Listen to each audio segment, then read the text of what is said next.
every single person that you know is already infected.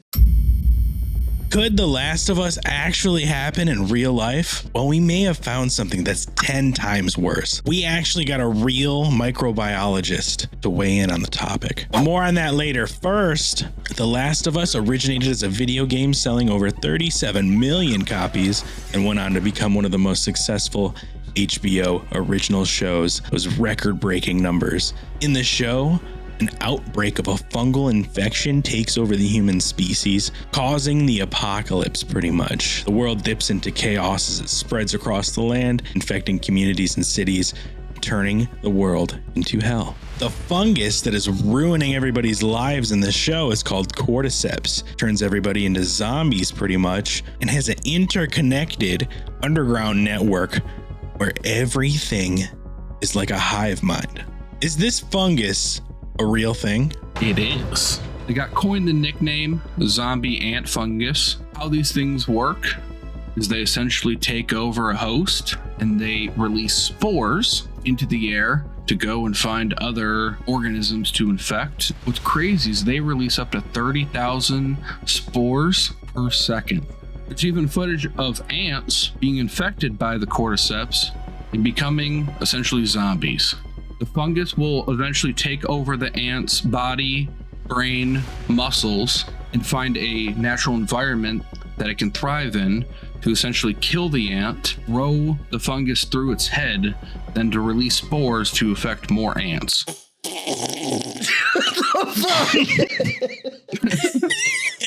Now, the show did a great job capturing this, detailing how it could affect humans and what potentially could happen. Now, in the show, the original outbreak started from a contamination of the crops, essentially from flour and grains. Now, as the crops got contaminated and eventually shipped out, more and more people got the grains and the product with the flour. And essentially, that's when the outbreak began to escalate. It spread so quickly because it was in common foods that people eat. And they estimate in the show that 60% of the population was either infected or killed within 2 weeks to a month. Damn. And that is exactly what happens in real life with the ants. The fight for survival the fungus has in real life and in the show is weird. It's just like repeating a cycle so that it can keep itself alive. It's like it's its own animal. Kind of creepy to think about. Now, I don't know much about fungi, but I did read about this really weird parasite nicknamed the green bandit, and it affects snails of all creatures. Yo, shout out snails, by the way. They get a bad rap, man. They're just snails ugly. Get a terrible rap. They're just chilling, they're vibing, they're going along their way, and everyone's like, "Yeah, fuck you, snail. I'm gonna step on you."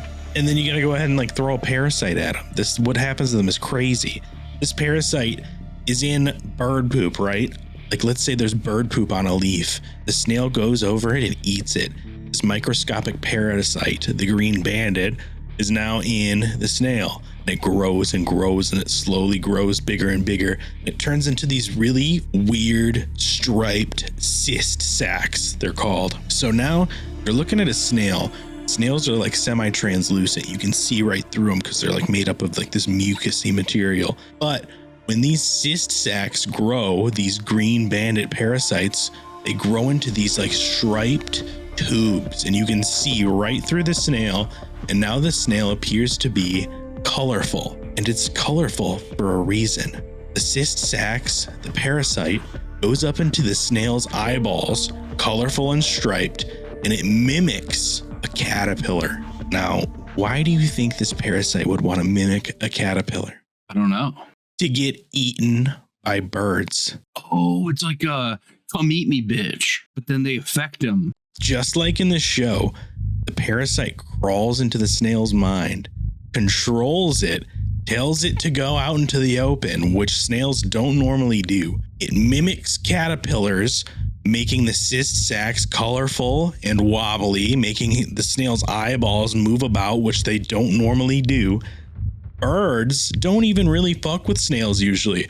However, when they see this behavior, they're like, oh, that's a caterpillar. I'm gonna go eat it.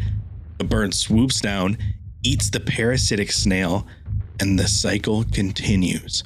The bird passes the parasite through its digestive system, shits it out, and a snail eats it again. Dude, it's like a full circle. That's the entire life cycle of the parasite. Now tell me there isn't something happening with humans like that, because that's terrifying, dude. If only we had like an actual real life microbiologist to chime in on the situation. If only. Hey, it's me, Rebel, the other host of this podcast. Despite my appearance, yes, I am actually a microbiologist. Shocker. Nobody's seen that coming. I've actually been working in the field for about the past 4 or 5 years, so I have some experience with this stuff. Not cordyceps, but some fungi. Hey, you're a pretty fun guy, though. I was literally going to be like, I know a fun guy. It's you. God damn it. So to start everything off right off the bat, cordyceps cannot infect us. They only infect insects based on their body temperature, so we'll be all right. Oh. So back to what you were saying, tell me this isn't happening in humans. It actually is. It's actually happening right now. I fucking knew it. I don't know how, but I know it. Now I came with 2 examples. I'm sure there's plenty of others, but these are the ones that I find the most entertaining and kind of the most interesting. So like I said before, this type of zombification isn't really that common in mammals. However, that doesn't mean that it doesn't happen. Now, instead of using a fungus, we're going to look at a parasite. Specifically, we're going to be looking at a parasite called Toxoplasma gondii. Shout out my homie Gandhi. Any relation to Mahatma? Nope. So this parasite can pretty much infect any warm-blooded animal. I don't know if you guys know, you're a warm-blooded animal. But to start off, let's get the name right because warm-blooded isn't scientific enough. Specifically, endothermic animals. Basically, endothermic means any creature that can regulate their body temperature no matter what the outside influence is. I'll put that on my resume. I'm endothermic. Yeah, and certified endothermic. It'll make you sound smarter at parties. You'll be the life of the party, trust me. But luckily for this parasite, it can only reproduce in felines. Cats, if you will. But this parasite has to be ingested by the cat in order for it to reproduce. And how exactly does that happen? Bird poop? The parasite will actually infect the prey. Just like you were saying with that snail. It could be anything that the cat eats, any endothermic animal, really. For this case, we'll use a mouse. Another thing that gets a bad rap. Mice. Mice?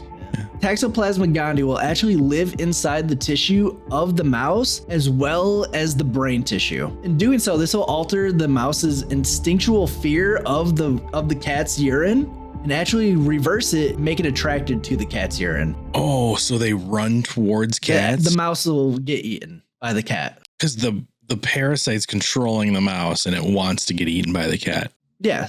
That's terrifying. That's so crazy. You got to think, is it just mice? What happens if it goes inside humans? We're going to get infected by this. And actually, 1/3 of the human population already is. Basically, we get infected by touching cat feces that are already infected with this, as well as eating raw meat because, like I said, it lives in the tissue of other animals. Good, I don't have a cat. You guys are screwed.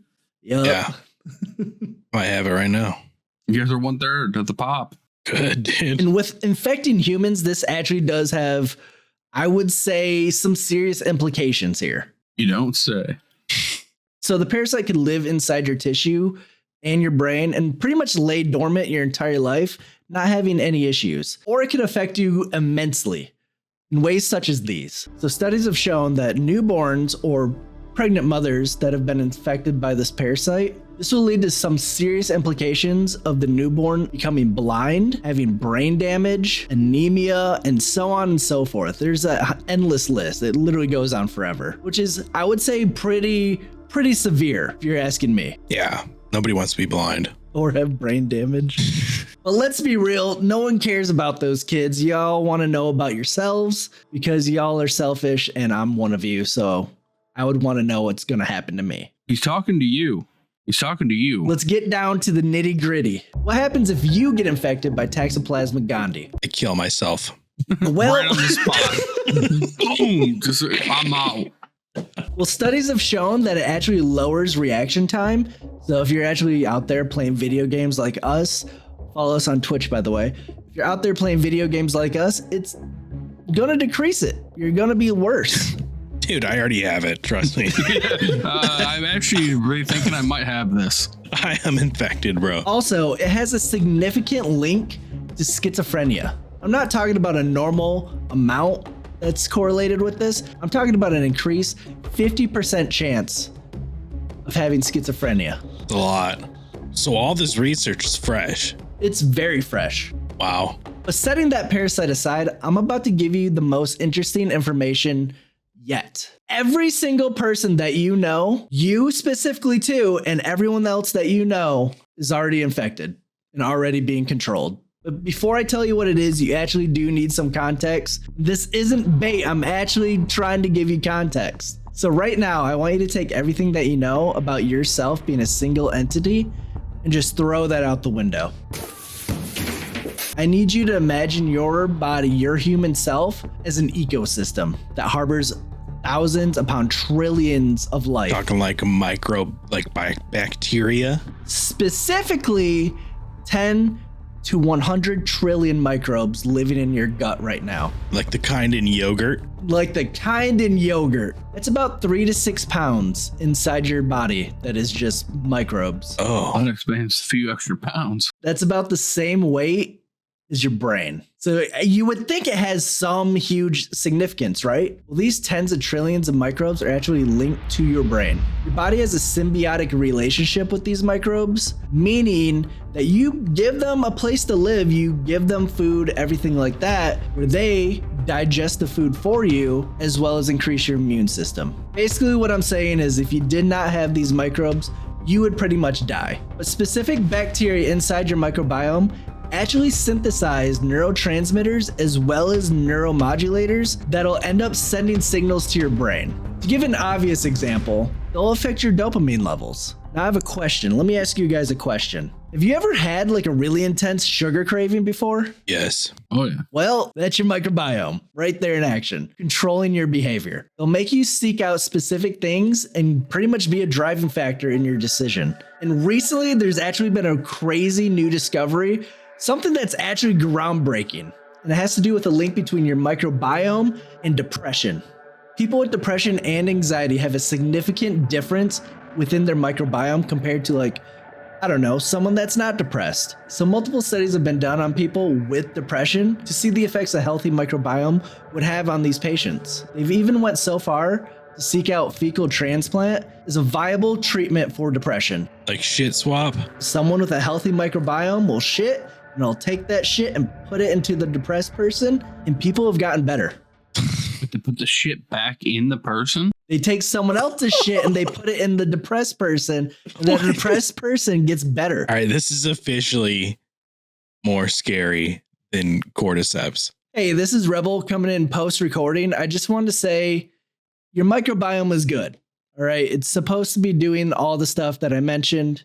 However, there is one interesting theory that we should take a look at. So people under high stress, anxiety, stuff like that, their body tends to have a lot of inflammation, chronic inflammation. Now, if you are someone that does have chronic inflammation, there's a cell in your body called microglia. It pretty much stays in your brain, cleans away all the debris and the damaged tissue that's in there, stuff that happens on a regular basis. But it's been hypothesized that people with chronic inflammation trigger the microglia into eating the brain, leading to decreased brain function, as well as some other brain fog and whatnot like that. Now, like I said before, that is only hypothesis, so there needs to be some studies on that, but we'll see. Millions of bacteria in your gut controlling your every thought is definitely a little more scary than cordyceps. Well, I'd say they're probably about equal scary, but climate change. You said that cordyceps can only infect ants because their body temperature is so low and humans are off the menu. However, what about climate change? What if the temperature rises enough? Can cordyceps learn to adapt to a hotter temperature, therefore allowing them to thrive within the human body? I would say that's a lot of big ifs right there. Yeah. Because remember, we control our own temperature inside of us. Also, when looking at cordyceps taking over an ant, it'll lead the ant to a tree, they'll latch onto the underside of a leaf, at about the exact same height every single time, and it's got to be under the leaf so that it has optimal temperature and optimal moisture for the cordyceps to grow. So the cordyceps has a very specific range for it to survive, really. It needs to stay within that range. Now with the temperature going up, that's pretty much asking it to evolve on the spot very quickly. And I don't really see that happening. However, anything's possible, really. So who knows? And it's not a who knows. It's not going to happen. All right, so we're not getting infected by cordyceps, although it is pretty creepy in the show. It's not happening to us in real life.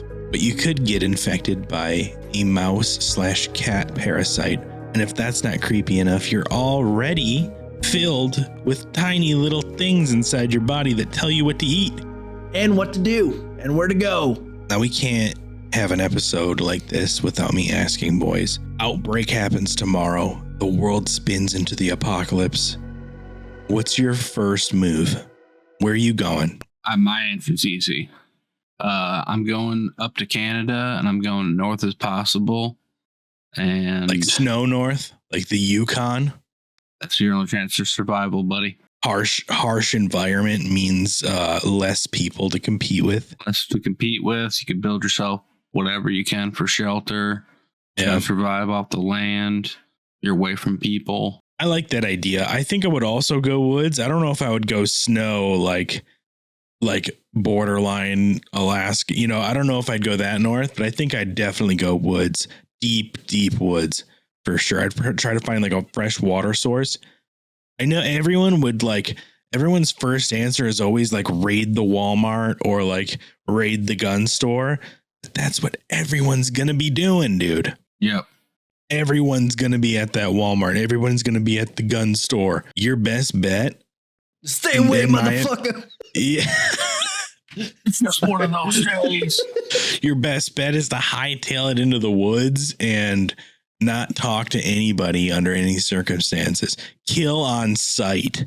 Rebel, what are you doing? I'd probably die. That's a good comment question. Out of us three, who's most likely to die first? Comment down below who you think would die first in a zombie apocalypse. I need reasons. And why? Should I give a real answer? What would you do? Go to like an island, no food or anything, no way to get food. I'll go to an island with berries. Berry Island? Just bring a bunch of seeds. What if you drive to the coast, you made it through hell and back to get there. You know, you met some people along the way, they died. You built a connection with them and you're just devastated. You get to a little paddle boat.